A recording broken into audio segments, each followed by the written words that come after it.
Bueno, pues buenas tardes, buenas noches para algunos. Yo estoy en República Dominicana, mi nombre es Juliana, como pueden ahí ver en el user. Para nosotros es un placer que ustedes se hayan conectado en este día para acompañarnos en esta reunión, que hemos dedicado mucho esfuerzo y con mucho cariño para que ustedes se sientan bien recibidos y que pasen este tiempo con nosotros. Eh, Seguro vieron en la invitación que recibieron que arriba dice Peregrinos Sin Fronteras. ¿Y qué es Peregrinos Sin Fronteras? Realmente es un grupo que se inició con la pandemia en el 2020, un grupo de amigos de aquí de República Dominicana y de España, aunque son argentinos, se pusieron en contacto para iniciar este grupo para estudiar la palabra. Y de ahí se han unido más personas de Venezuela, México, Colombia, y así poco a poco hemos crecido y hemos ido estructurando este grupo no solamente para nosotros de manera particular estudiar la palabra, sino también abrir la puerta para que ustedes también se unan de vez en cuando a recibir estos estudios que también nosotros estamos preparando para ustedes. De verdad que es un gusto que ustedes estén por aquí acompañándonos. Escuché que hay muchas personas de Argentina y la verdad es que es mucha emoción saber que han dispuesto este tiempo para conectarse. Así que muchísimas gracias a los que están ahora mismo conectados y a los que más adelante van a poder ver este video en grabación. Así que gracias y vamos a iniciar orando para dar inicio a esta reunión. Gracias, Señor, por este tiempo. Gracias porque nos has permitido unirnos aquí a través de Zoom para poder escuchar tu palabra. Gracias por disponer de este tiempo para que cada una de estas personas se conectaran y que podamos recibir lo que tú tienes para nosotros en este día. Señor, gracias. Usa a la persona que va a impartir esta palabra, Matías, para que sea de edificación para todos nosotros. En el nombre de Jesús. Amén. Así como lo que queremos aprovechar el tiempo y la palabra y que ustedes puedan ser bendecidos con esta parte, vamos a pasar inmediatamente con Matías, pero un poquito antes de que él comenzara, vamos a presentarle un poco, ustedes yo sé que hay muchos que lo conocen, pero para los que no, Matías ahora mismo está en España, aunque es de Argentina, nacido en Buenos Aires, tiene 26 años, ya poco falta para que cumpla 27, y he estado inmerso en todo lo que tiene que ver con la música, estudió en el Conservatorio Superior una especialidad en música clásica, en interpretación de piano específicamente, y ahora mismo también sigue estudiando una carrera de jazz. También está laborando en una escuela, trabajando con niños, y también es pianista acompañante. Y por último, forma parte de la iglesia en Coruña llamada Del Camino. Así que Matías, el escenario es tuyo para que compartas con nosotros y que también puedas dar a conocer todo lo que has preparado para este tiempo. Así que Dios les bendiga. Una observación, si pueden poner sus micrófonos en silencio para que no haya ninguna interrupción, y si tienen algún comentario o pregunta la pueden dejar en el chat. Así que gracias. Muy bien, gracias Julie. Un gusto estar con todos ustedes. La verdad que para mí también me produce mucha alegría. Y bueno, como dijimos, tenemos unos minutos por delante en los cuales vamos a estar hablando acerca de la figura de Jesús. Y esta va a ser una charla enfocada en su vida. Y creo que tiene bastante importancia porque es un personaje el cual marcó la historia, no solo en Occidente, sino también a lo largo y a lo ancho de todo el mundo. Así que ya seas una persona de fe o no, creo que es importante observar detalles de su vida. Lo que sí te voy a pedir es que hagas un esfuerzo si quizás tenés algún tipo de prejuicio hacia la iglesia, hacia los cristianos, hacia Dios, o si tuviste alguna mala experiencia. Lo que quiero intentar y mi deseo es que puedas en esta hora escuchar los argumentos que voy a presentar, o por lo menos considerar mi punto de vista, que quizás nunca te lo habían hecho llegar. Lo que decía, hay muchas, digamos, opiniones acerca de la fe, muchos cuestionamientos y críticas. Se dice que es una es una herramienta para los débiles de mente, aquellos que tienen miedo del futuro. Lo que quiero hacer es presentarte argumentos por los cuales Jesús es más que un personaje histórico, y sobre todo presentarte argumentos para que la charla la veas como algo que es racional, que es lógica y que es argumentable. La fe cristiana es una fe que es lógica y argumentable. Así que voy a compartir pantalla porque tenemos una presentación. No sé si, a ver si lo tenemos en pantalla. Ustedes me dicen porque yo mucho no puedo ver. Se ve perfecto. ¿Se ve ahí?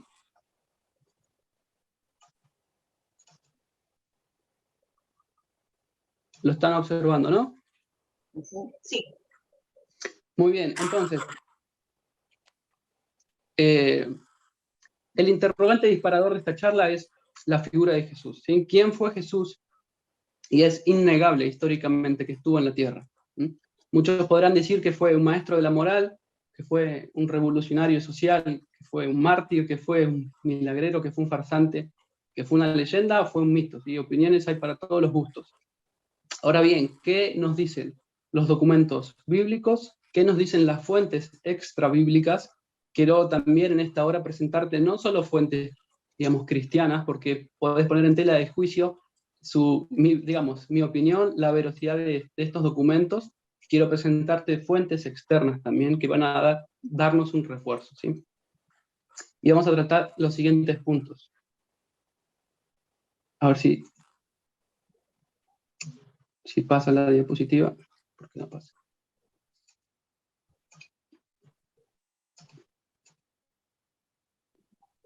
Ahí está.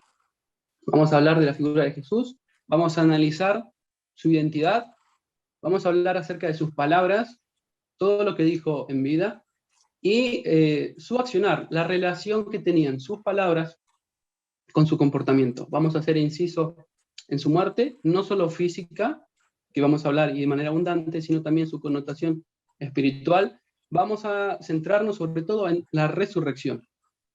El punto quizás más criticado en la fe, en donde se pone en tela de juicio la fe cristiana, y sobre lo último vamos a estar averiguando el porqué de la identificación de Jesús con la humanidad.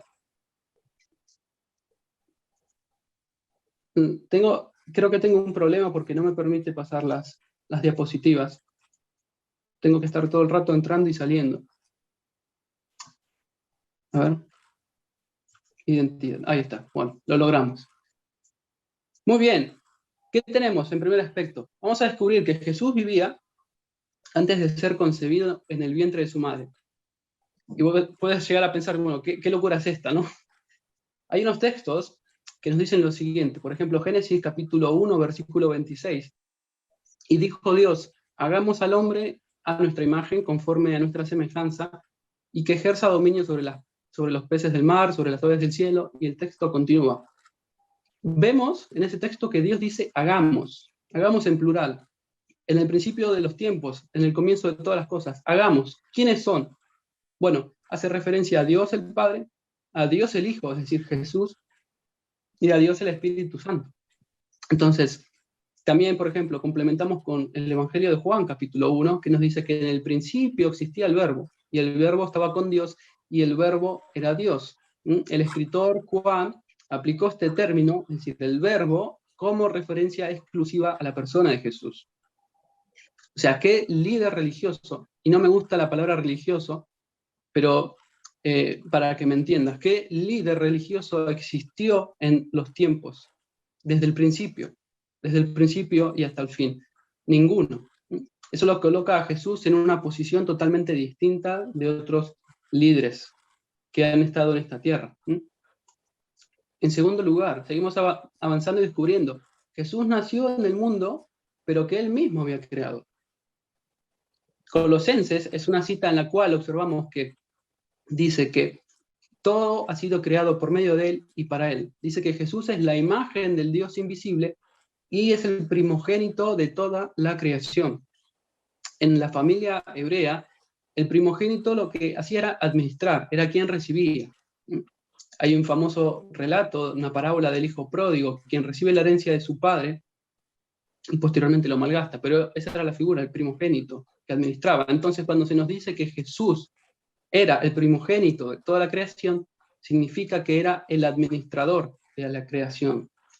Hebreos, en su primer capítulo, también nos hace referencia a esto. Dice que Dios habló hace mucho tiempo, en muchas ocasiones y de muchas maneras, por medio de los profetas, y en estos últimos tiempos ha hablado por medio de su Hijo, es decir, por medio de Jesús, a quien constituyó heredero de todas las cosas, por quien también hizo el universo. Esa palabra universo hace también referencia a las eras, hace referencia al tiempo, incluye espacio, incluye energía, incluye materia. El universo entero y todo lo que hace posible su funcionamiento. ¿Pensaste alguna vez lo que significa la perfección del universo? El planeta se encuentra a una distancia que nos permite tener el suficiente calor del Sol para que haya vida, pero al mismo tiempo con la suficiente distancia como para que no muramos quemados por él. ¿Pensaste cómo funcionan nuestros órganos? La perfección, cómo parece que hay un engranaje en nuestro cuerpo, cómo se genera la vida por medio de las relaciones sexuales. Yo considero, y este no es el tema, pero considero que hay que tener muchísima más fe para pensar que es todo un producto del azar o un accidente y que no somos, y digamos, y que sí somos parte de un diseño divino. Pero seguimos poniendo el foco en Jesús. Se nos dice además que nació de una madre terrenal, pero de un Padre celestial. Este texto que aparece en el Evangelio de Lucas, una de sus biografías, sabemos que los 4 evangelios son biografías de Jesús. Ese texto es muy conocido y muy aplicado en los tiempos de la Navidad, ¿no? Pero ¿qué se nos dice concretamente? Se le da a María, una chica por aquel entonces, que un ángel se le presenta y le dice que va a ser la madre del Salvador, de Jesús, la madre del Mesías. Y ese ángel le dijo que el Espíritu Santo iba a venir sobre ella. Ahora, es un nacimiento sobrenatural. No podía ser entre un hombre y una mujer. ¿Y esto por qué? ¿Por qué Jesús tenía que nacer de esa manera? Bueno, según explica la Biblia, no podía concebirse de un hombre y una mujer porque eso, digamos, sería un nacimiento en pecado. Desde, como explica la Biblia, desde el principio entró el pecado en el mundo por medio de Adán, el primer hombre que estaba en la tierra, y a raíz de eso, la consecuencia es que cada persona cuando nace está en pecado. Si Jesús realmente vino a salvarnos de todos nuestros pecados, era necesario que no se produjese un nacimiento entre un hombre y una mujer. Pero avanzamos un poco más rápido. Jesús se describe como verdaderamente Dios y verdaderamente hombre. En un momento de su vida dijo, yo y el Padre uno somos. Además, hay otros textos que nos dicen que estos tres son uno, Dios el Padre, Dios el Hijo y Dios el Espíritu Santo. Jesús era Dios mismo, nunca dejó de ser Dios. Era omnipresente, es decir, estaba en todos los lugares, lo podía hacer, era omnisciente, todo lo conocía, y además era omnipotente, tenía el poder para hacer cada cosa. Ese atributo lo tenía como Dios, físicamente, pero nunca dejó de ser hombre, porque vemos que Jesús era una persona que lloraba, que reía, que estaba cerca de la gente, que tenía sentimientos como todos nosotros hoy en día tenemos, como todos los seres humanos. Y por último, Jesús recibió muchos nombres a lo largo de la Biblia, por ejemplo, y cada uno de ellos tiene mucho significado. Se nos dice que es el nombre sobre todo nombre. Se habla de él como Rey de Reyes, como Señor de Señores, como el Príncipe de Paz, como Emmanuel, como el Mesías, como un admirable consejero, como Hijo de Hombre, como él mismo se identificaba. Y sobre todo, su nombre también significa Salvador. Pensá en esto, nunca escribió un libro, pero es la persona de la cual más libros escribieron, inclusive la Biblia. Nunca compuso una canción, pero miles de canciones se han escrito para agradarle a él. No viajó más de 160 kilómetros de extensión del lugar donde nació. Hablo, digamos, del perímetro, ¿no?, de la zona de Israel. Y sin embargo impactó el mundo entero en tiempos donde no había internet, donde las noticias corrían de boca en boca. Jesús era una persona muy diferente y lo encontramos esto en su identidad. Pero ¿qué pasa con sus palabras, con su manera de hablar? Quiero que prestes mucha atención a las frases que voy a pasar a leer ahora, porque todas ellas son, digamos, pronunciadas por el mismo Señor Jesús, y muchas tienen que ver con, tienen relación de sí mismo. Todas están extraídas del Evangelio de Juan. Hay otras 3 biografías, como dije, Mateo, Marcos y Lucas, pero solamente cogí las palabras que se registran en el Evangelio de Juan, y quiero que al escucharlas le pongas el título o pongas un rótulo a las características de esta persona. Imagínate que yo, Matías, a día de hoy voy a mi ciudad, que ahora mismo estoy residiendo en Coruña, y me paro delante de mis profesores o delante de la gente y voy a decir todo lo que voy a leer ahora mismo. Jesús respondió: destruid este templo y en 3 días los levantaré, haciendo referencia de su propio cuerpo, ¿no? Como diciendo, tengo el poder para que me destruyan el cuerpo, pero para resucitar también, lo voy a levantar. Dijo en otra ocasión: nadie ha subido al cielo, sino que bajó del cielo, es decir, el Hijo del Hombre, es decir, Jesús mismo, que está en el cielo. Dice que estaba en el cielo, pero bajó. Además dice, el que bebe de esta agua que yo le voy a dar, no tendrá sed jamás, sino que el agua que yo le daré se convertirá en él en una fuente de agua que brota para vida eterna. En otra ocasión dijo, yo soy el pan de vida, el que viene a mí no tendrá hambre, el que cree en mí nunca tendrá sed.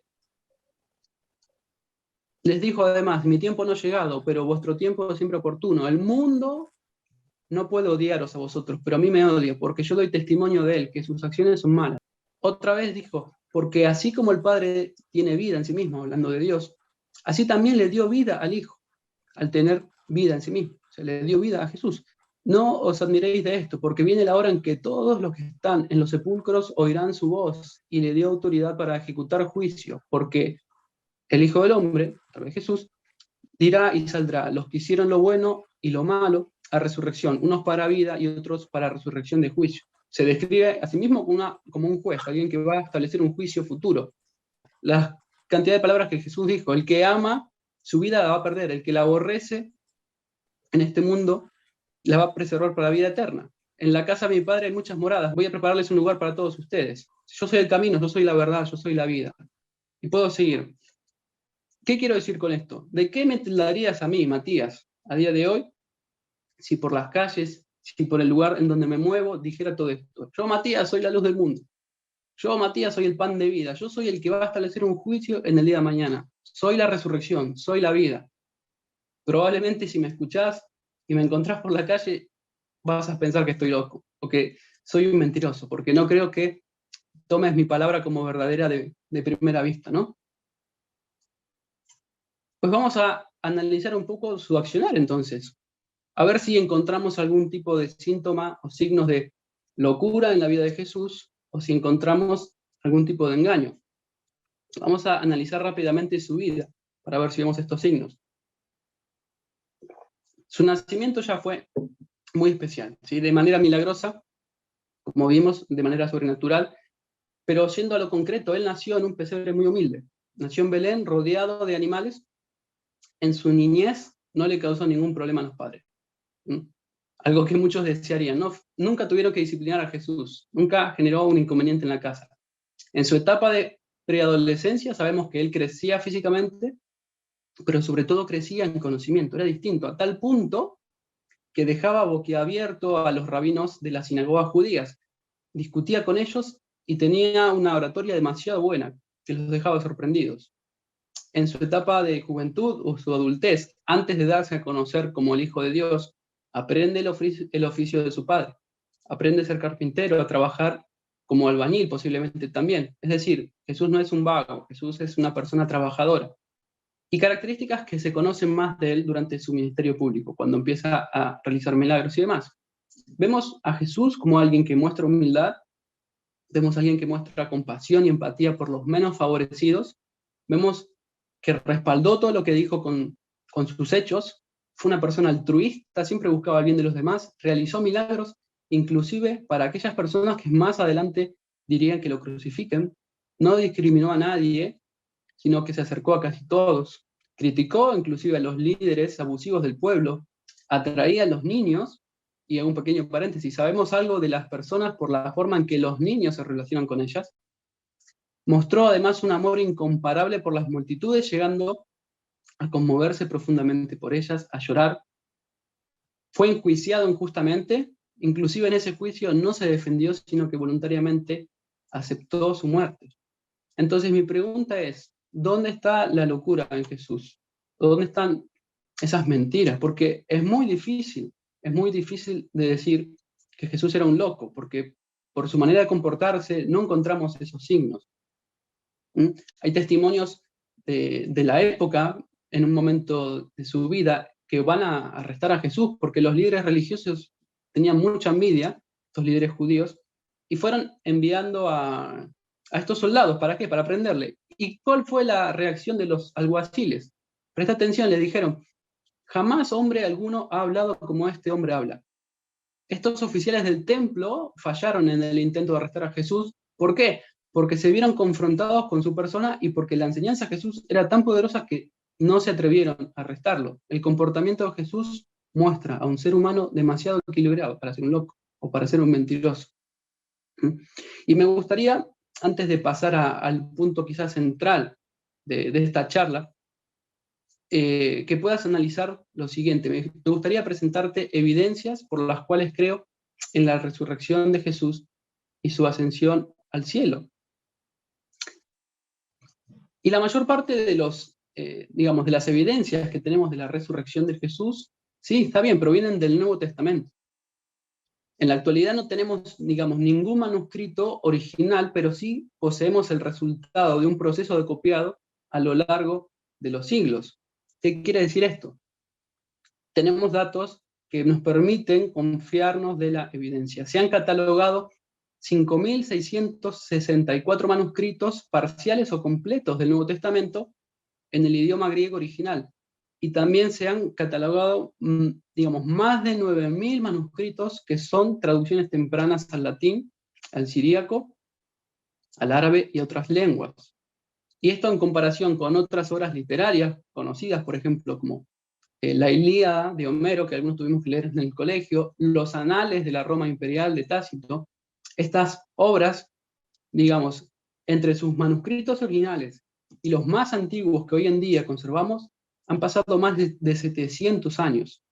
El Nuevo Testamento tiene muchísimos menos años entre aquellos originales que escribieron los apóstoles y lo que hoy en día podemos considerar como textos que han llegado a nuestras manos. Por ejemplo, este famoso papiro Rylands en la biblioteca John Ryland en Manchester, en Inglaterra, contiene 5 versículos del Evangelio. ¿Y sabes en qué época están datados?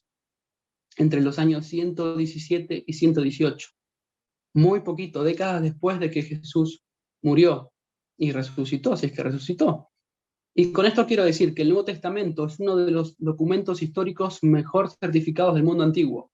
No estoy diciendo que lo que está escrito es una evidencia a favor, es decir, que lo que está escrito es verdad. Simplemente lo que estoy diciendo es que el texto que hoy en día tenemos se preservó fielmente, que tenemos garantías que lo que escribieron aquellos autores bíblicos en su etapa primitiva y nos llegó a nuestras manos es fiable, es confiable. ¿Cuándo se escribieron esas biografías de Jesús? ¿Cuándo se escribieron los evangelios de Mateo, de Marcos, de Lucas o de Juan? ¿Cuándo empezaron a propagarse por la iglesia? Bueno, resulta que fueron además en las primeras décadas del cristianismo, cuando todavía había gente con vida que había visto a Jesús. Gente que podía decir tranquilamente que lo que estaban escribiendo estos apóstoles era mentira o era verdad. Si esa información fue falsa, la que escribieron los apóstoles, de alguna manera se hubiera sabido, o por lo menos refutado intensamente por sus opositores. Además, Jesús aparece en repetidas ocasiones mencionadas por, personas y escritores romanos que no son cristianos. Tácito, ahí tenemos el ejemplo de Suetonio, de Flavio Josefo, de Plinio el Joven, hay muchos más, pero te puse algunos ejemplos. Y para que veas otra fuente externa, la Enciclopedia Británica, en el 95, afirma esto. Estos relatos independientes, hablando de los evangelios, ¿no?, demuestran que en la antigüedad ni siquiera los opositores del cristianismo dudaron de la historicidad de Jesús, que comenzó a ponerse en tela de juicio sin base alguna a finales del siglo XVIII, a lo largo del siglo XIX, y a principios del siglo XX. Así que te animo a considerar que todo lo que vamos a decir puede que sea verdadero. Y la evidencia de Jesús, de ese Jesús resucitado, es acumulativa y supone la consideración de 4 aspectos diferentes. La muerte de Jesús, porque sin ella no habría resurrección. Hay gente que puede pensar que Jesús nunca murió, veremos un poco más adelante sobre esto. La sepultura de Jesús, la tumba vacía y los testigos oculares, las personas que lo vieron. Así que vamos a hablar en primer lugar de su muerte. Voy a hablar ahora en el aspecto físico, no con la connotación espiritual. De la muerte física, ¿qué es lo que sabemos? Presta atención a lo que voy a leer. La cantidad de lesiones de Jesús garantizaba su muerte.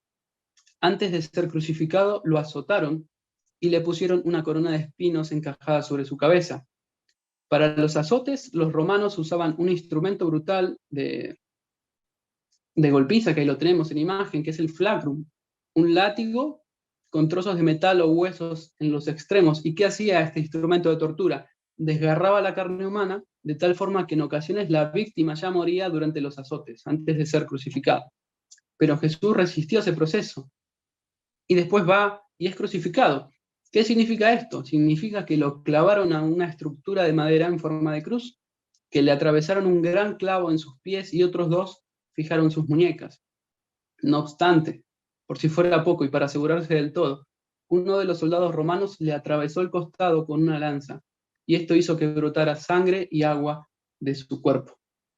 Historiadores extrabíblicos, como algunos de los que mencioné, Josefo, Tácito, también hablan de la muerte de Jesús.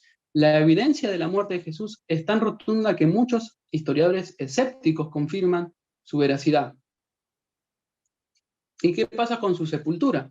Otro hecho que también es historia pura. No voy a abundar demasiado porque quiero centrarme también en la resurrección, pero sí darte algunos datos de esto, que son importantes. La sepultura de Jesús estaba sellada por una piedra muy grande, exclusiva, como vemos un poco en imagen. Y además estaban custodiadas, estaban guardias de seguridad controlando el cuerpo de Jesús. El hecho de que lo sepultasen en una tumba exclusiva cobra un papel fundamental en la evidencia de la resurrección. Porque si se hubiese dejado el cadáver de Jesús, por ejemplo, en una fosa común, donde se tiraban el resto de los cadáveres de los criminales, determinar que el cuerpo de Jesús había resucitado, se lo habían llevado, o lo que sea, era muy difícil. Por eso vemos como, de alguna manera, aunque no seas una persona de fe, todo tiene un sentido, es como que las piezas están muy bien encajadas. Una tumba privada es fácil de determinar si el cuerpo está o no. Si fuera una tumba común donde habría muchos cuerpos sería mucho más difícil. Y lo que quiero ahora es presentarte argumentos a favor de la resurrección. Lo que te decía al principio, este es el punto en donde más se discute la veracidad de Jesús y del cristianismo también. Creer en Jesús resucitado aparentemente es una locura. Bueno, quiero darte 5 argumentos a favor por los cuales por lo menos consideres mi punto de vista.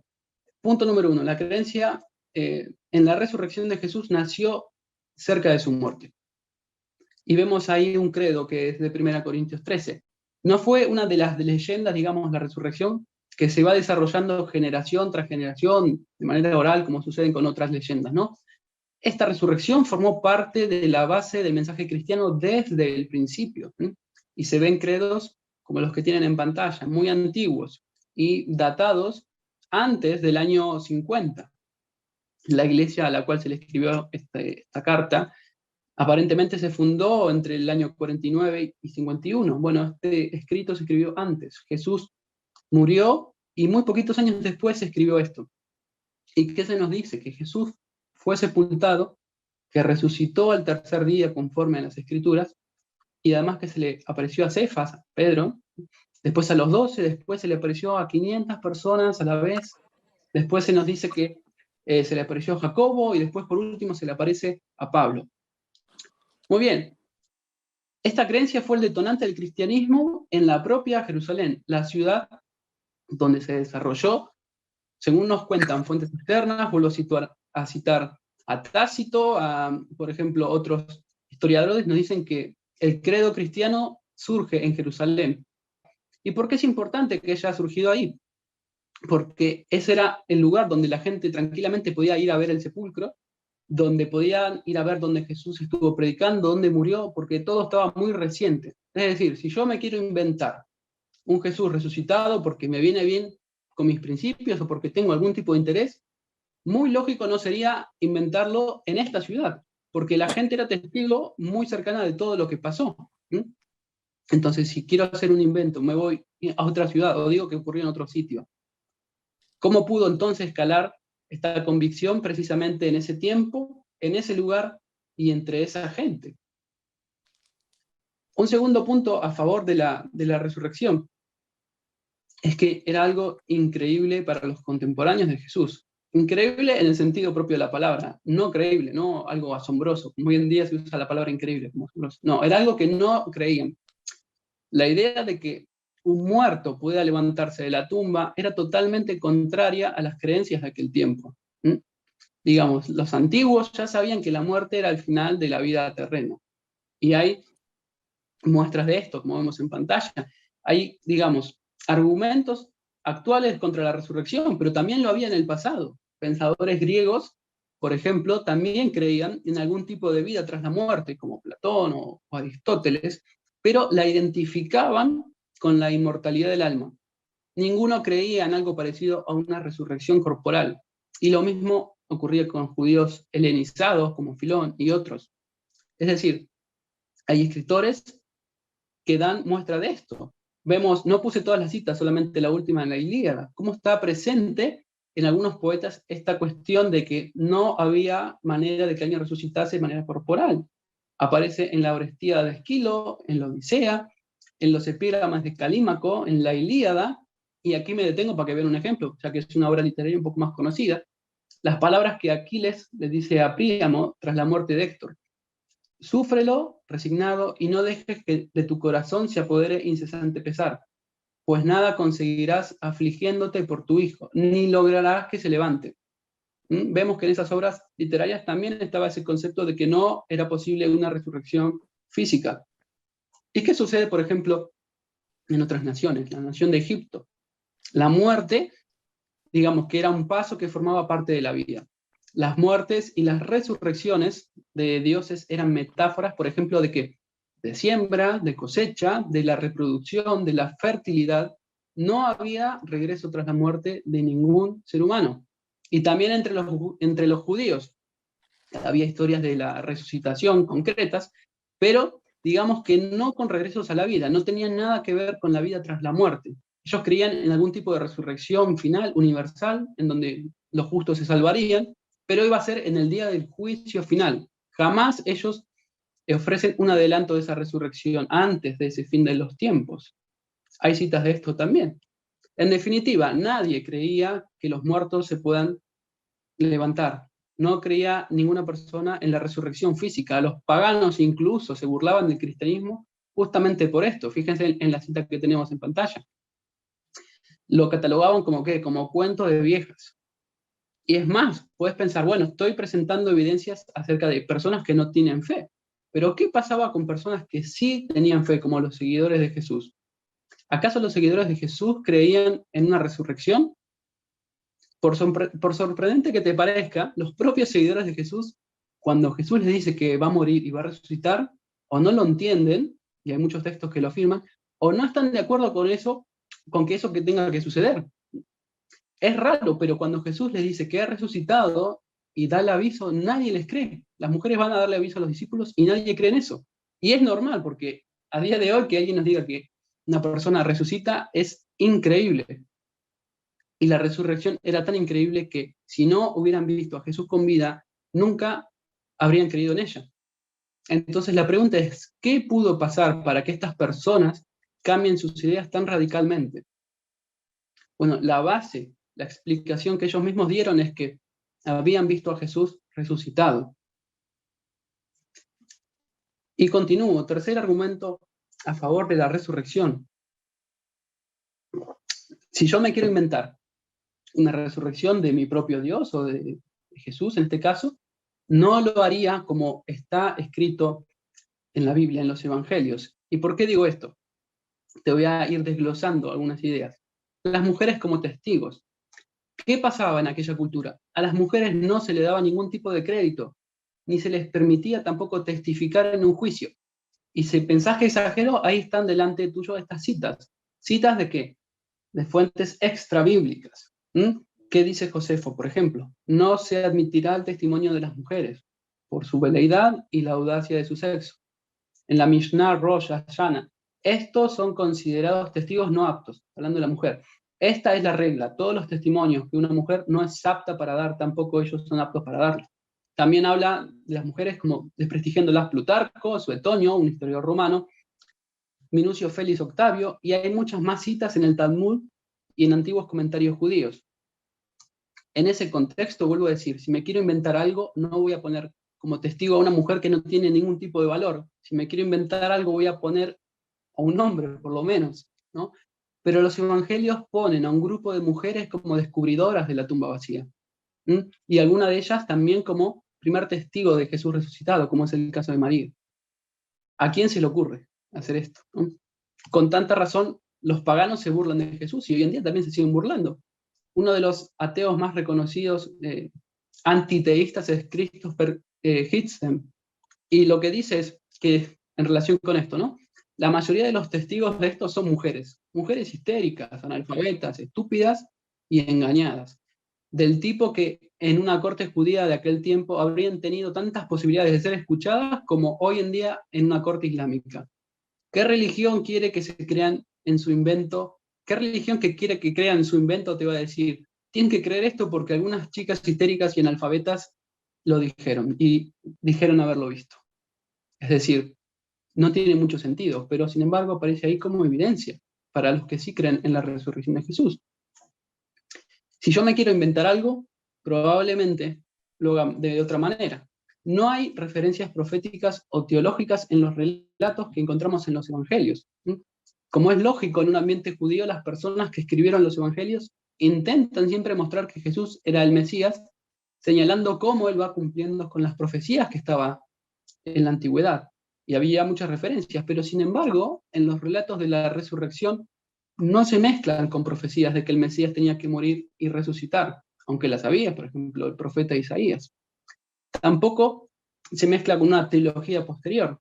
Es decir, lo que están haciendo los escritores de los evangelios es presentar evidencias puras, evidencias reales, que no tengan que ver con creencias, para que la gente no diga, ah, se lo están inventando porque dicen que en teoría estuvo profetizado, entonces se cumplió. Vemos en los evangelios cómo de manera clara ellos intentan explicarle a la gente, que iba a ser sus lectores posteriores, paso a paso, la manera en cómo se produjo la resurrección de Jesús. Además, si yo me quiero inventar algo, piensan esto. Voy a decir, en el caso de Jesús, que se le apareció, por ejemplo, a los que lo mataron, o que se le apareció a Poncio Pilato, que se le apareció a todas las personas y dijo ser el Hijo de Dios. ¿Qué es lo que encontramos entonces en los evangelios? Encontramos todo lo contrario. Las apariciones de Jesús resucitado son limitadas, aparece como unas 7, 8 veces.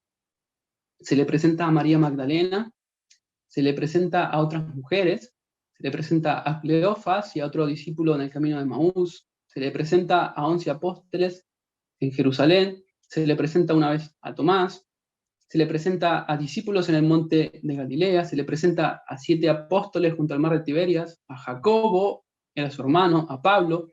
Parecen muchos nombres, pero las apariciones concretas no fueron muchas. ¿Sabes cuánto tiempo estuvo Jesús resucitado? Fueron 40 días. Después deja de aparecer Jesús. Y si estoy pensando en inventarme una leyenda, es una pena, porque realmente eso hubiera sido algo bueno. Es decir, Jesús se le apareció a mucha gente en muchos escenarios, pero esto no ocurrió. Si se lo habían inventado, habría sido muy útil decir eso, ¿no? Sin embargo, las apariciones fueron concretas y pocas. Y si esas apariciones fueron invenciones, si fueron alusiones o visiones, ¿por qué a día de hoy no continúan? ¿Por qué no continuaron durante la iglesia primitiva? ¿O por qué solo sucedieron en un periodo de tiempo concreto? ¿Qué pasa con esas apariciones? ¿Qué descripciones tenemos? Vuelvo e insisto, si yo quiero formar un relato coherente, no pondría este tipo de datos que voy a mencionar ahora. En las apariciones, Jesús no es reconocido hasta dentro de un rato, por lo menos. Si estos evangelistas pretendían convencer a la gente de un invento, ¿por qué ponen, entre comillas, estos puntos débiles en los relatos? Se dice que María Magdalena confunde a Jesús con un jardinero. Se dice de los caminantes de Maús que no lo reconocieron hasta pasar un buen rato con él. se nos dice que los discípulos en conjunto tampoco lo reconocieron. Y aún después de reconocerlo, ¿qué sucedió? Que les quedan muchas dudas. Si lo que pretendían era convencer a la gente de un invento, ¿qué necesidad tenían estos evangelistas de tirar piedras contra su propio tejado? ¿Mm?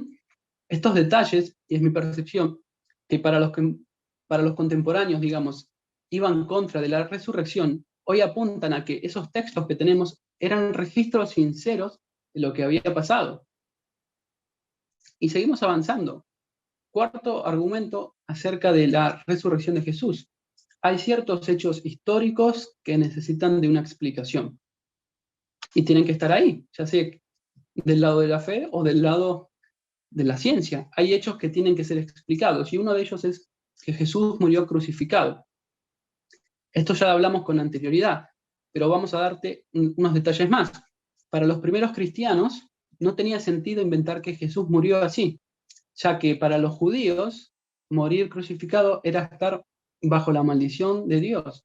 Se decía que maldito por Dios es aquel que era colgado de un madero. Y también para los paganos era motivo de burla y de vergüenza. Ahí tenemos una cita, Cicerón. ¿Qué es lo que se nos dice? El nombre mismo de la cruz, que se alejen, no tan solo del cuerpo de ciudadanos romanos, sino hasta de su mente, ojos, oídos. Porque de todas esas infamias, su mención es inmerecida para un ciudadano romano y un hombre libre. Ahí en pantalla ven uno de los primeros grafitis como ejemplo de burla a Jesús crucificado. Este es un grafiti del siglo II. Y además, la crucifixión es mencionada en fuentes externas, como lo vimos. Josefo, Tácito, Luciano, de Morte. Es decir, hay mucha documentación. Nadie sobrevivía a una crucifixión completa. Vimos todo lo que significaba esto. Y un detalle, una fuente extra bíblica. Vuelvo a citar un documento que no tiene nada que ver con la Biblia. Flavio Josefo, en su autobiografía, ¿qué es lo que hace? Describe a la única persona conocida salvada con éxito de una crucifixión. Era uno de sus... Había 3 personas, 3 amigos, y dice que a uno se le rescató de la cruz estando todavía vivo, inconsciente, que se le sometió a los mejores cuidados médicos posibles por orden del emperador Tito, y dice que de esos 3 fallecieron 2. Es decir, era muy probable que si estabas en esa condición, finalmente mueras. ¿Y qué pasa con la tumba? La tumba era una tumba conocida, este hecho también es histórico. Cada uno de los evangelios coinciden en lo mismo, que el dueño de la tumba se llamaba José de Arimatea. Esto es algo que difícilmente les hubiera interesado inventar. ¿Por qué? Porque este hombre también formaba parte del tribunal que había condenado a Jesús. Además, todos señalan la presencia de más testigos en el enterramiento. Hay mujeres que presenciaron este hecho, también se habla de Nicodemo que participó. Es decir, sus descripciones de la sepultura se corresponden con lo que sabemos de la época. Esto también lo aclaran estudiosos y personas históricas. Había una envoltura del cadáver en lienzos de lino, se habla de una roca que cubría una entrada, se habla del uso de ungüentos aromáticos, se habla de una interrupción de ritos funerarios por el día de reposo. Es decir, sabemos que los judíos no dejaban a los muertos sin sepultura. Sabemos también incluso que a los crucificados se les concedía a veces ser enterrados en tumbas individuales o familiares. La opinión mayoritaria, aún a día de hoy, es que la tumba era conocida. Otro hecho que hay que dar explicación: las mujeres anunciaron la tumba vacía y la resurrección de Jesús. El testimonio de mujeres, como vimos, no se tenía en cuenta, pero los evangelios son unánimes en esto, es decir, que ellas fueron las primeras que fueron a divulgar el mensaje. Hoy se convierte en un hecho histórico muy sólido. Nadie se habría inventado algo así, si quería ser creíble. Pero ¿qué pasa con la tumba vacía? El punto quizás más crítico en la fe. ¿Qué explicación le podemos dar a este hecho que es historia? Bueno, si el cadáver de Jesús estuviese en la tumba, la idea de la resurrección nunca se habría difundido. Eso por empezar, ¿no? Pero cada vez que alguien anunció que Jesús estaba vivo, siempre presuponía la tumba vacía. Por eso enfatizaban no solo en su muerte, sino también en su sepultura, contrastándola con otros que seguían en su tumba. y no la relacionaban con la pervivencia del alma, sino con la resurrección futura. Ni siquiera los que argumentaban contra la resurrección de Jesús creían que su cuerpo siguiera en la tumba. Y te voy a poner un ejemplo muy claro. Aquellas autoridades religiosas judías que habían tenido mucha envidia de Jesús, lo fueron a arrestar y posteriormente lo enviaron a juicio para que sea crucificado, dijeron esto. Lo voy a pasar a leer. Y mientras ellos iban, es decir, las personas que habían visto la tumba vacía y los discípulos de Jesús que iban a comunicar el mensaje, dice que mientras estas personas iban, he aquí, algunos de la guardia fueron a la ciudad e informaron a los principales sacerdotes de todo lo que había sucedido. Y después de reunirse con los ancianos y deliberar con ellos, ¿qué pasó? Dieron una gran cantidad de dinero a los soldados para que digan esto. Sus discípulos vinieron de noche y robaron el cuerpo mientras nosotros dormíamos. Y si esto llega a oídos del gobernador, nosotros lo convenceremos y os evitaremos dificultades. Ellos tomaron el dinero e hicieron como se les había instruido. Los soldados hicieron esto y este dicho se divulgó extensamente entre los judíos a día de hoy. Esto que acabo de leer lo puedes encontrar en Mateo capítulo 28, versículos del 11 al 15. La pregunta es, ¿por qué las autoridades judías van a pagar para que una historia así se difunda? La única razón que por lo menos yo observo es que están tomando medidas preventivas, medidas porque saben, por los guardias mismos, que la tumba quedó vacía. Entonces ellos como que deciden mover ficha primero para que los cristianos no den el mensaje que ellos temían, que Jesús realmente resucitó. Ellos querían evitar esa explicación cristiana por la cual ellos iban a perder muchísimo prestigio y poder. Ahora bien, muchos en la ciudad se iban a dar cuenta de esta historia de que los guardias se quedaron dormidos. Tenía muy poca credibilidad. Lo dije antes, la ciudad de Jerusalén. Muchas personas eran testigos, podían ir y comprobar por ellos mismos que la tumba estaba vacía. Era inconcebible para las autoridades judías haber confiado una misión tan importante para ellos como guardar el cuerpo de Jesús, cuidarlo. Era muy difícil que se lo den a aquellas personas que se iban a quedar dormidas. Pero en cualquier caso, vamos a pensar que sí, que se quedaron dormidas. ¿Cómo esos soldados, si se quedaron dormidos, sabían lo que aconteció? ¿Cómo pudieron entonces, según su relato, identificar que fueron los discípulos de Jesús los que robaron el cuerpo? Además, si la tumba no hubiera estado vacía, las autoridades no habrían tenido ningún tipo de dificultad en exhibir el cuerpo de Jesús, demostrando así que la resurrección nunca tuvo lugar, y de ser así el cristianismo nunca habría empezado. Estas autoridades, ¿qué fue lo que hicieron posteriormente? Pues recurrieron a crudas tácticas de intimidación, encarcelaron a los apóstoles, los amenazaron con serias consecuencias y seguían predicando la resurrección. Entonces, ¿qué es lo que tenemos respecto a la tumba vacía? Hay dos opiniones. Por un lado, los seguidores de Jesús dicen, está vacía porque realmente resucitó, como él lo avisó. Y por otro lado tenemos a estas autoridades judías que dicen, la tumba está vacía, pero porque sus discípulos vinieron y robaron su cuerpo. Las dos opiniones, con distinto trasfondo, dicen lo mismo. La tumba está vacía. Es una explicación para este hecho. ¿Y qué pasó con los discípulos? Este es otro hecho que también sucedió. Tanto discípulos como escépticos creían haber visto a Jesús resucitado. Vuelvo al credo de 1 Corintios que habíamos leído al principio. Dice que Jesús se le apareció a Pedro, ahí aparece como Cefas, después a los 12, se le aparece a Jacobo, el hermano de Jesús, y se le aparece a Pablo.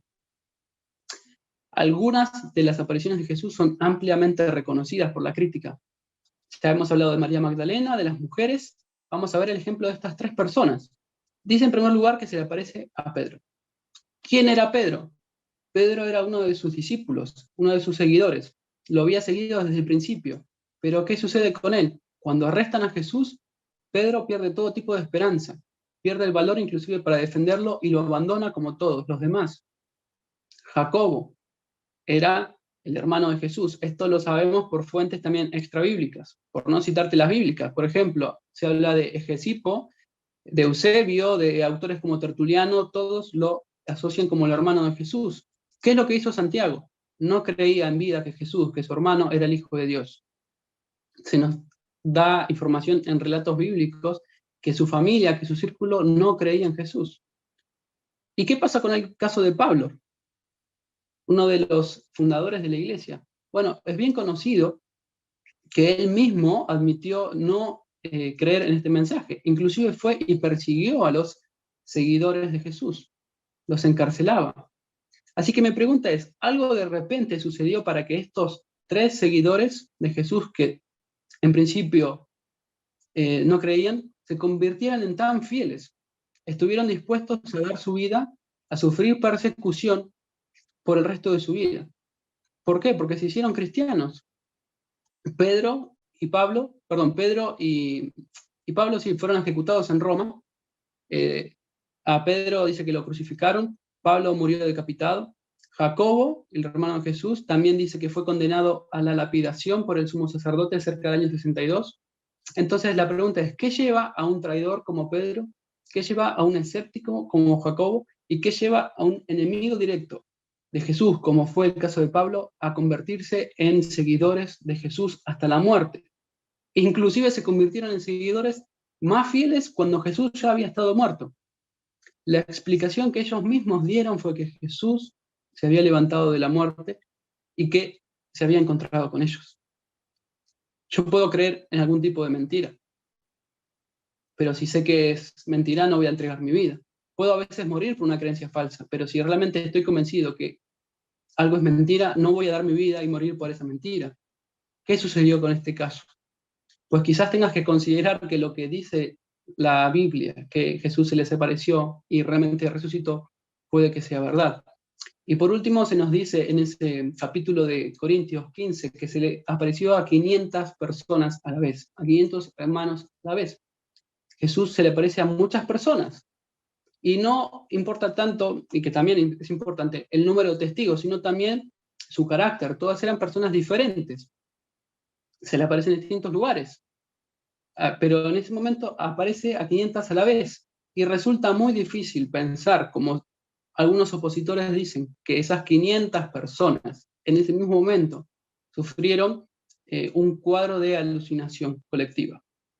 Yo entiendo y que a día de hoy hay enfermedades mentales en las cuales una persona pierde totalmente el control de sus pensamientos y dice incoherencias o piensa incoherencias, pero que suceda con 500 personas a la vez, no encontré ningún argumento científico que compruebe que 500 personas son capaces de padecer un cuadro de alucinación colectiva.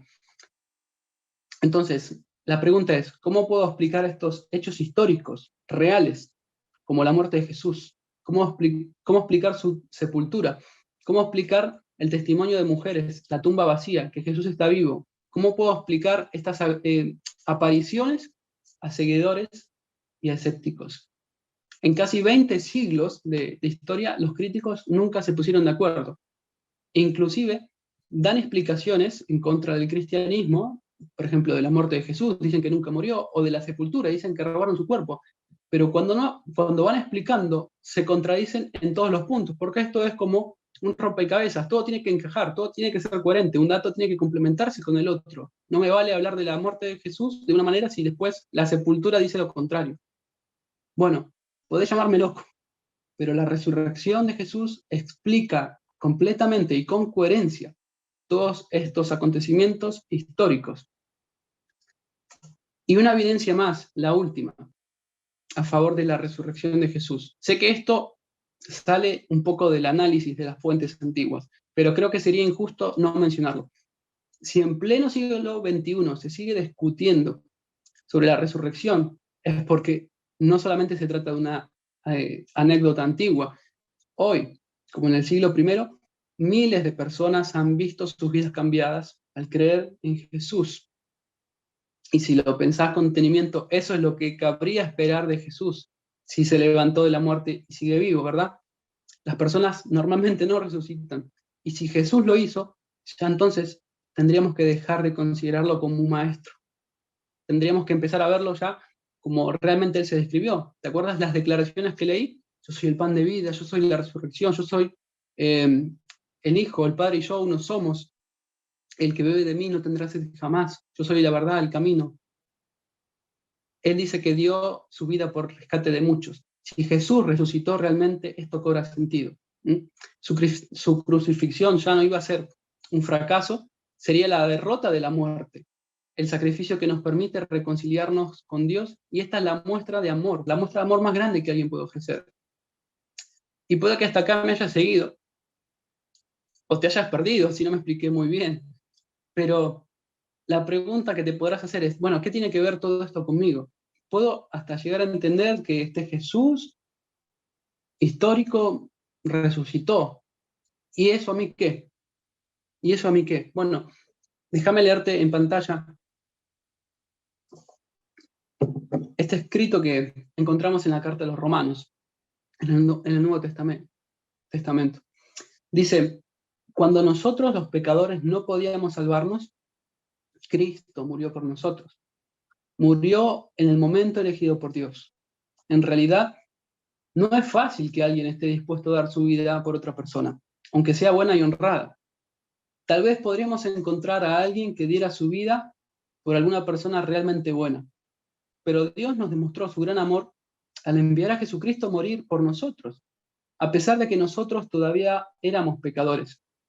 Si Dios nos declaró inocentes por medio de la muerte de Cristo, con mayor razón, gracias a Cristo, nos librará del castigo final. Todas las personas en algún momento de su vida hicieron por lo menos una cosa que infringe las normas que Dios pone para vivir.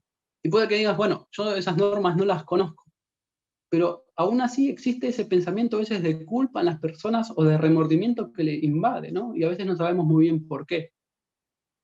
Acciones graves como matar, como violar, como robar, son pecados. Y puede que digas, bueno, ¿eso qué tiene que ver conmigo, no? Yo nunca voy a hacer eso. Y te creo porque yo tampoco lo voy a hacer.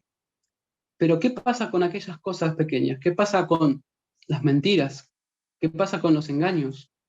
¿Qué pasa con las infidelidades que a veces se llevan a cabo? Quizás no se concretan, pero en los pensamientos, en las miradas. El Señor Jesús habló de esto, dijo que si alguien codicia a una mujer, ya adulteró con sus ojos, ya cometió pecado. ¿Qué pasa a veces con tu mal carácter? ¿Qué pasa con tus secretos más profundos? ¿Qué pasa con las cosas que absolutamente nadie sabe de tu persona? ¿Podrías afirmarme con sinceridad y con honestidad que nunca tuviste un desliz? ¿Verdad que no? A estas acciones son las que Dios llama pecado, que significa, es un significado muy simple, cerrar el blanco. No existió jamás en la historia una persona que tenga un nivel de perfección tan grande como para decir que nunca pecó, a excepción de uno, y ese uno fue Jesús. ¿Por qué tuvo que morir entonces de esa forma, siendo inocente, siendo perfecto? Bueno, porque en esa cruz donde murió estaba reconciliando al mundo, estaba cargando con los pecados de toda la humanidad. El versículo decía que quizás haya una persona valiente que ponga su vida y que muera por amor o de sus padres, o de sus hijos, de su pareja, pero ¿lo harías realmente por alguien que te traicionó? ¿Morirías por alguien que te hizo daño? Jesús estaba allí en ese madero y puso su vida no solo por los que amaba, sino por aquellas personas que se burlaron de él. Murió por aquellas personas que lo hirieron. Murió por aquellas personas que se favorecieron de sus milagros, que más tarde dijeron que lo maten. Murió por aquellos que lo condenaron. Murió por aquellos que lo mataron, por esos soldados. Pero también murió por ti y murió por mí. Porque para Dios, que es perfecto, nosotros no podemos tener comunión con Él. Eso es lo que dice la Biblia. No damos la talla porque somos pecadores y merecemos la muerte, merecemos una condenación eterna que nos va a separar. La muerte no es el principio, no es el final, es el principio de una vida eterna, según cuenta la Biblia. Y si Jesús resucitó y muchos lo vieron, entonces tendríamos que empezar a creer todo lo que dijo, que algún día va a haber un juicio final. Pero como nos dice ese texto, gracias a Cristo, gracias a ese sacrificio, nosotros podemos ser libres de ese castigo final. ¿Qué líder religioso, y vuelvo a decir, no me gusta este término, pero para que me entiendas, qué líder religioso conoces que haya hecho una mínima parte de lo que Jesús hizo por nosotros? Que tenga el poder para seguir transformando vidas a día de hoy, que tenga poder para que su mensaje se propague y que no se extinga, que tenga el poder, como decimos, desde el primer siglo hasta el día de hoy, se sigue predicando el Evangelio. La muerte no es el final. Vidas siguen siendo transformadas y Él te invita a día de hoy a que consideres esto, a que realmente consideres que Él es el Hijo de Dios y que pagó por esas cosas malas que todos cometemos. Este es el mensaje que Él te ofrece. Él te dice, te perdono. Este es un regalo. Y solo a través de creer en Él, por medio de la fe, es que podemos aceptar ese regalo. Podés quizás aceptar este regalo y decir, bueno, ¿qué tengo que hacer? ¿Qué tengo que pagar? No hay que pagar nada. Ni siquiera viviendo la vida más altruista se va a poder pagar el amor que Dios tuvo por nosotros. Esto no va de religión, porque no se trata, digamos, de lo que puedas hacer por Él, sino de lo que Él ya hizo por ti. Si te lanzas a confiar en Él, si depositas toda tu fe en Él, tené por seguro que Dios se hará presente en tu vida, porque así ocurrió en la mía y porque así ocurrió en millones de personas a lo largo de la historia. Concluyo. Creo que todo esto que hablé, quizás un poco peor, un poco mejor. Todo se resume a una cuestión: o me interesa o no me interesa. Creo que hay evidencias suficientes y argumentos como para pensar que Jesús realmente era el Hijo de Dios y que murió y resucitó. Pero a las personas no les interesa este mensaje. Yo espero que esta charla por lo menos te haya servido para despejar algún tipo de duda si la tenías, para aprender sobre datos que desconocías, y te doy muchas gracias por el respeto de haberme escuchado, porque este es un tema que a día de hoy a la sociedad no le importa. Pero si realmente querés cambiar de vida y te interesa este mensaje, hoy en día, por ejemplo, en España y en el resto del mundo, la tasa de suicidios cada vez más elevada. Las depresiones cada vez van en aumento. La ansiedad cada vez va en aumento. Mayor cantidad de fármacos, de medicamentos, porque la gente no puede vivir por sus problemas, está intranquila. ¿Qué te ofrece Jesús? Jesús te ofrece paz, Jesús te ofrece seguridad, te ofrece su amistad, te ofrece acompañarte en cada momento de tu vida. ¿Qué persona hace eso por vos? Espero que puedas considerar este mensaje y si realmente querés dar un paso más, lo único que tenemos que hacer es hablar con Dios. Quizás nunca lo hiciste, pero haciendo una oración sencilla y una profesión de fe, uno puede llegar a tener el perdón de sus pecados. Puedes hablar con Dios y decirle, Dios, si estás ahí, aunque no te conozco, quiero que me limpies. Quiero cambiar mi vida porque entiendo que hay cosas que no están bien en mí. Y me doy cuenta que Jesús fue tu Hijo. Fue el enviado del cielo para morir por mis pecados, en aquella cruz de dolor la cual yo merecía. Quiero una vida nueva en ti. Gracias por escucharme y si hay alguna pregunta la podemos contestar, pero me gustaría darle lugar a un testimonio que es de una amiga nuestra colombiana que se llama Kathleen. Quiero que ella comparta brevemente su historia acerca de cómo Jesús impactó su vida y qué impacto tiene a día de hoy. Así que le voy a dar lugar a Kathleen, voy a dejar de compartir pantalla y muchas gracias a todos por escucharme. Gracias, Mati. Hola, buenas tardes a todos. Buenas noches los que están en España. Mi nombre es Kathleen Hernández, tengo 32 años. Bueno, actualmente estoy en medio de una lucha contra el cáncer que me fue diagnosticada en noviembre del año pasado. Llevo 6 meses. Ya me hicieron mi tratamiento de quimioterapia y estoy a la espera de una cirugía y de radioterapia. Llevo 4 años en obediencia al Señor. Lo conozco del Señor Jesús desde que nací, pero me alejé de él por situaciones familiares, situaciones pues que pasan en la vida y hasta que nos enojemos con el Señor. Pero Él en su misericordia me rescató. Estaba realmente desviada en el camino de la vida y él escuchó el clamor de mi familia por mí y me acogió nuevamente en sus brazos. Y hoy, a pesar de que estoy en esta situación, en esta prueba, en este dolor, yo nunca había experimentado tanta paz. Esa paz que sobrepasa todo entendimiento de la que habla Pablo, la he experimentado en este tiempo de mi vida que ha sido de tanta turbulencia. Y cuando yo voy, o bueno, cuando estaba yendo a las quimioterapias y me miraban y me decían, pero ¿por qué estás tan tranquila? ¿O cómo haces para estar tan tranquila? Yo simplemente les contestaba, es que no soy yo, es Dios, es el Señor Jesús que vive en mí. Entonces, si hay alguna duda si yo por lo menos tenía alguna duda de que Él existía, ahora no la tengo. Él me ha llenado con su Espíritu Santo y me ha dado la fuerza para levantarme en medio de esta lucha tan brava, porque una enfermedad como estas es de muerte, te recuerda, ¿no?, que la muerte está ahí, pero pude entender que a pesar de que, o sea, si el Señor dispusiera en su voluntad que yo partiera, de esta tierra que amo, finalmente voy a estar con Él. Entonces pude entender eso, que lo que hablaba Pablo, ¿no? Que para mí el vivir es Cristo y el morir es ganancia. Estoy atravesando esta etapa y se le agradezco al Señor. Y si alguno conoce al Señor y piensa que por seguirlo todo va a estar bien, no va a haber problemas, no va a haber enfermedad, no va a haber dolor, si se lo han dicho así es mentira. Él no nos garantiza, al contrario, nos está diciendo vamos a padecer los sufrimientos, y los sufrimientos de Cristo son representados en la cruz. De ahí para abajo todos los sufrimientos existen. Pero Él nos garantiza que Él va a estar a nuestro lado, como lo ha hecho conmigo, como lo ha hecho con mi familia y como estoy segura lo ha hecho con todos ustedes.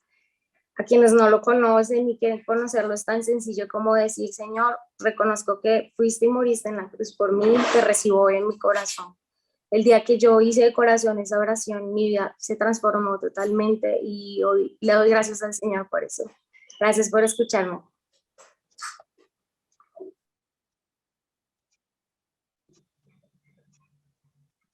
Gracias, Eileen. De verdad que escucharte es un estímulo para nosotros y de mucho ánimo.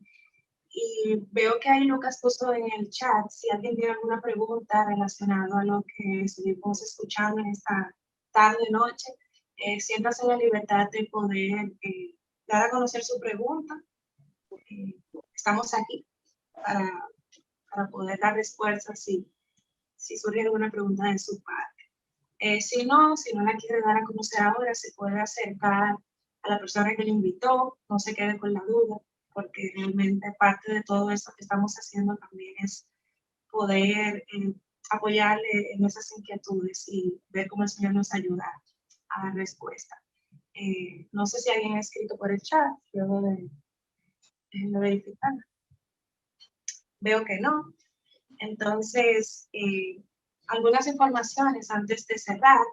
A mí me encantó esta frase que mencionó Marta al final ya de la exposición, que dijo: ¿qué hay que pagar? No hay nada que pagar. No se trata de lo que puedas hacer por él, sino de lo que él hizo por ti.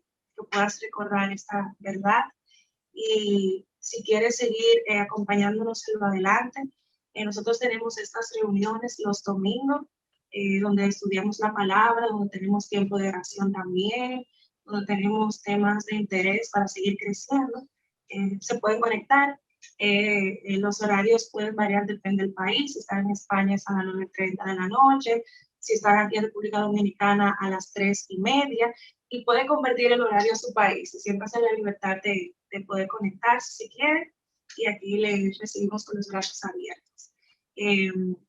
Nada, muchísimas gracias por estar con nosotros en este día, y de verdad que este tiempo ha sido de mucha bendición para mí, espero que también para ustedes y para los que van a ver esta grabación más adelante. Muchas bendiciones y que sea de edificación este tiempo. Va a estar en YouTube, pueden entrar y poner PSF o Peregrinos Sin Frontera, creo que va a aparecer más fácil poniendo PSF, y ahí se pueden conectar y ver esta grabación. Muchísimas gracias y nada, estamos a las órdenes. Se puede comunicar con nosotros de manera directa, con la persona que le invitó a esta reunión. Así que muchísimas gracias. Permítanme orar por ustedes antes de cerrar y así concluimos. Señor, gracias por este tiempo que nos permitiste de poder escuchar este hermoso tiempo, este mensaje que Matías compartió, de cómo hay muchas formas de comprobar que tú sí viniste, cómo viviste tu resurrección y cómo tú sigues transformando vidas. Señor, gracias por cada una de estas personas que se conectaron. Si no te conocen, que tú puedas tener esta misericordia que nosotros hemos probado, y que ellos puedan rendir sus vidas a ti. Y a los que ya te conocemos, que sigas guiándonos, que sigas fortaleciéndonos en este camino. Te damos gracias por este tiempo tan hermoso que nos has permitido compartir. Así que gracias en Cristo Jesús. Amén. Gracias. Ha sido un placer compartir con ustedes y les mando saludos desde aquí, desde República Dominicana, que está haciendo mucho calor hoy. Así que nada, gracias. Muchas bendiciones.